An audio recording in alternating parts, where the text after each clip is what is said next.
जन्म मरण कथा टिके कह ना मु जन्म मरण कथा बुझे कौची पूर्व जन्म कथा जानिले शुणिले मने तोटिजीव तोर व्यथा मनुआरे भक्ति रस दिन नीतिदिन देखुथा जे भक्ति रस कथा को प्रत्येक दिन देखुथिव ना ये भव संसार पारी होगा पाई बाट खुली जीव से बाट पाई आपे आपे केमिति ना पूर्व जन्म रे जणिए मनीष भूल कर्म करिथिला बोली आम निज आखिरे देखुछंती अंध हेछि सीए पूर्व जन्म रे भूल कर्म करिथिला बोली आमे निजे जानुछंती से मादल ही जन्म ग्रहण करिछि कौ जगह रे पहुंची ना महाप्रभु के पाखरे पहुंची महाप्रभु रे पहुंचनी महाप्रभु के पाखरे पहुंच कहछि हे महाप्रभु मु कौ जन्म रे कोन करिथिली আজি মতে তুমি মন্ধ করে দিয়েছ আজি তুমি মতে মুখ করে দিয়েছ আজি তুমি মতে পঙ্গু করে দিয়েছ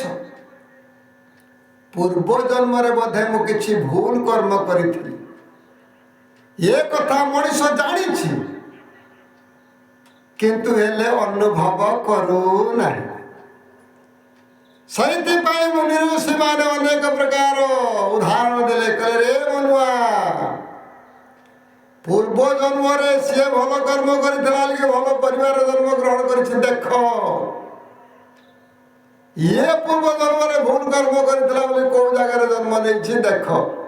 ଏଠି ଯମପୁର ବୋଲି କୋଉଠି ଆଉ କୋଉଠି ପାଇଲା ନାହିଁ ଯନ୍ତ୍ରଣାପୁର କୋଉଠି ନାହିଁ ଏଇଠି ଯାହା କରିବୁ ବାବା ଏଇଠି ताले आमे जहा करबा समिति दंड पाइबा जानि छथि ताले जानि सुनि काहे मनीष भूल करूछि अज्ञानता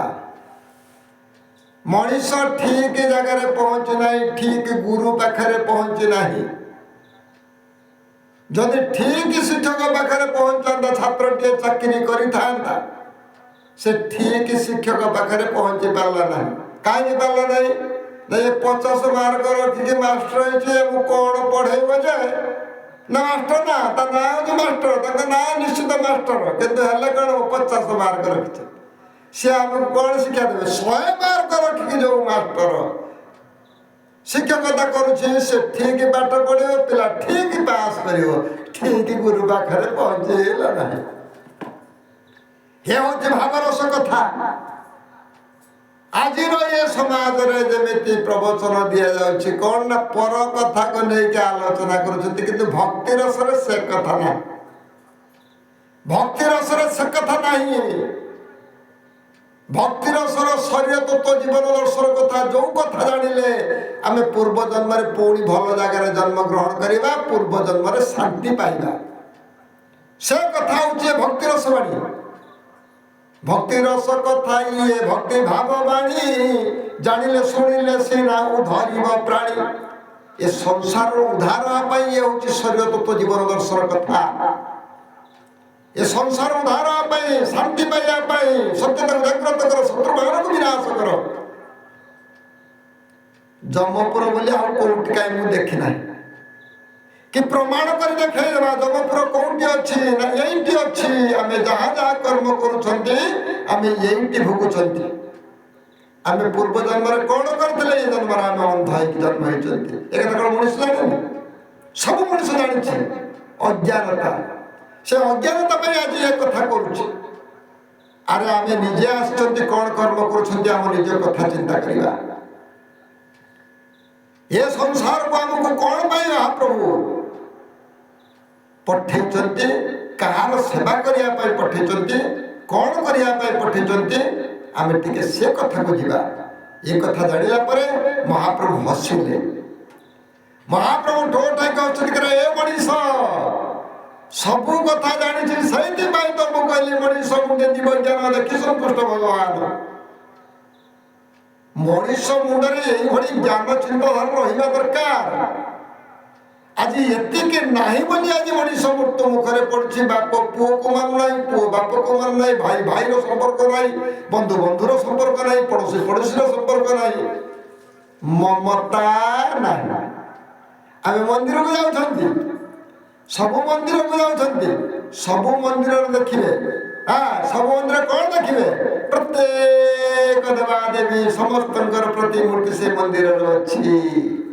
ମମତାରେ ବାନ୍ଧି ହୋଇଛନ୍ତି, ମମତାରେ। ଆରେ ଆମେ ଯୋଉ ଦେବତାଙ୍କୁ ପୂଜା କରୁଛନ୍ତି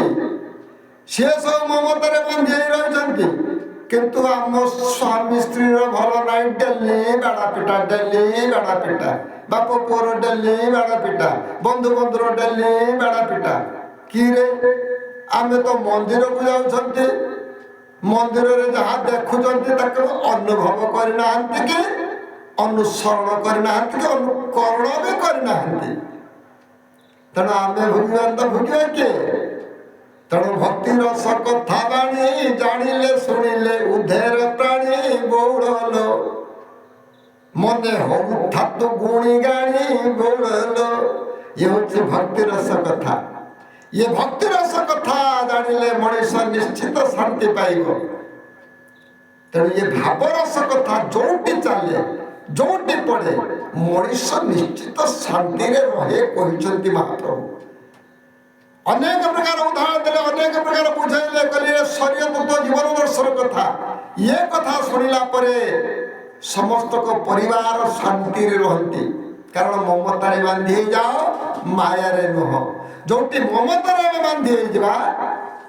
ଆଉ କିଛି ମାୟା କରିପାରିବ ନାହିଁ। ତେଣୁ ଏ ମାୟା ସଂସାରେ ଭବ ପାରାବାରେ କେହି ନ ଭୁଲରେ ଭାଇ, ବିଷୟ ବାସନା ଦିନେ ହେବ ଚୂନା, ଏ ଦମ୍ଭ ରହିବ ନାହିଁ। ଏ ଦମ୍ଭ ଅହଙ୍କାର ଧନ ରତ୍ନ କିଛି ରହିବନି, ସବୁ ଆଉ କାହାର ହେଇଯିବ। ନିଜର କାହାକୁ କରିବୁ, କୋଉ ଧନ ସଞ୍ଚୟ କଲେ ଶାନ୍ତି ପାଇବୁ ସେ ଧନ ରୋଜଗାର କର, ତେବେ ଯାଇ ଶାନ୍ତି ପାଇବୁ।